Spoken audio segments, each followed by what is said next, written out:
अस्सलाम वालेकुम। ये आपको जो बिल्डिंग नज़र आ रही है ये डीपीएस स्कूल के अंदर एक हाल है, सर सैयद हाल। इसके अंदर वैक्सीनेशन सेंटर बनाया गया है और इस सेंटर के अंदर जो 60 साल से ज़ायद उम्र के अफराद हैं उनको वैक्सीन लगाई जा रही है।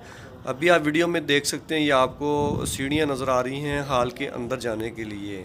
यहाँ पे जो लोग वैक्सीन करवाने के लिए आ रहे हैं उनकी उम्र 60 साल से ज़ायद है और अक्सर जो मरीज़ हैं वो चल नहीं सकते, व्हीलचेयर के ऊपर आते हैं और अगर चल सकते हैं तो वो सीढ़ियाँ नहीं चढ़ सकते हैं। और यहाँ पे कोई भी रैंप या ढलवान नहीं है कि जिसके थ्रू जो मरीज़ चल नहीं सकते या व्हीलचेयर इस्तेमाल करते हैं उसके थ्रू वो इस हाल के अंदर आ सकें। और यहाँ पे व्हीलचेयर वाले मरीज़ के लिए बहुत ज़्यादा मुश्किल है और उसको हाल के अंदर लेके आना। यहाँ पे बाकी इंतज़ामात काफ़ी ज़्यादा अच्छे हैं और इंतज़ामिया से दरख्वास्त है कि इस यहाँ पे एक रैंप या ढलवान बनाई जाए ताकि जो लोग व्हीलचेयर के ऊपर आते हैं या जो सीढ़ियाँ नहीं चढ़ सकते वो ढलवान के थ्रू इस हाल के अंदर आ सकें।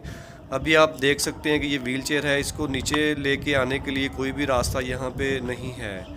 और दूसरी जो दरख्वास्त है ये कि यहाँ पे जो वैक्सीन लगवाने वालों के साथ अफराद आते हैं उनके लिए वेटिंग एरिया नहीं है, उनके लिए वेटिंग एरिया भी बना दिया जाए। शुक्रिया।